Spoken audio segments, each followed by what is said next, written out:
حضرت شفیق بلخی اپنے زمانے کے ایک مشہور و معروف صوفی گزرے ہیں، بڑا نام ہے ان کا۔ وہ ایک بار حضرت امام جعفر صادق علیہ السلام کی خدمت میں حاضر ہوئے اور انہوں نے پوچھا، یعنی حضرت شفیق بلخی نے سوال کیا کہ جوان مرد کسے کہتے ہیں؟ تو اس سے پہلے کہ حضرت امام جعفر صادق علیہ السلام جواب دیتے، انہوں نے شفیق بلخی سے پوچھا کہ پہلے تم بتاؤ کہ جوان مرد کسے کہتے ہیں؟ اب یہاں جوان مرد سے تو یہاں اس طرح کا کوئی تصور نہیں لینا چاہیے کہ جس طرح یہاں بہادر اور ڈیل ڈول والا اور پچھاڑ دینے والا، ہاں دنیا لڑائی جھگڑے میں غالب آنے والے سے مراد یہ جوان مرد وہ مراد ہے، نہیں، بلکہ ہم دینی نقطہ نظر سے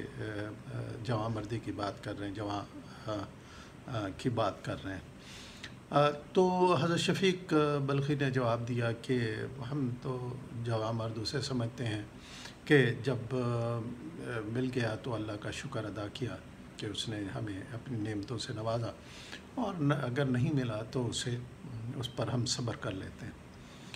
حضرت امام جعفر صادق علیہ السلام نے کہا، یہ کیا جوان مردی ہوئی؟ یہ کام تو مدینہ شہر کے کتے بھی کر لیتے ہیں، یعنی مل جاتا ہے تو کھا لیتے ہیں، نہیں ملتا تو ایسے پڑے رہتے ہیں، تو یہ تو کوئی ایسی جوان مردی کی بات نہیں ہے۔ اور دنیا ویسے بھی ہم نے یہ پڑھا ہے اور سنا ہے کہ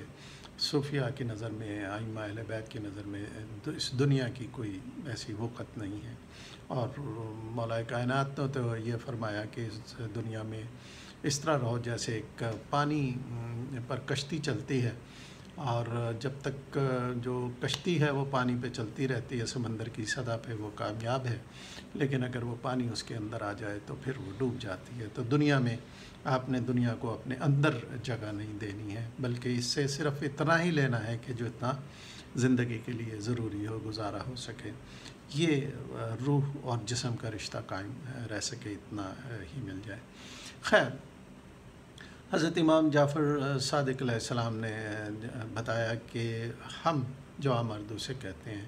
کہ جب مل جاتا ہے تو اسے اللہ کے بندوں میں تقسیم کر دیتے ہیں،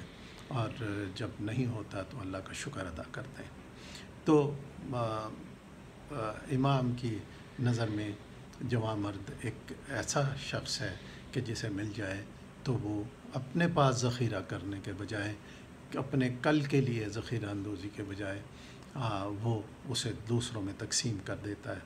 تاکہ دوسری مخلوق خدا جس کے پاس نہیں ہے ان کو فائدہ ہو سکے۔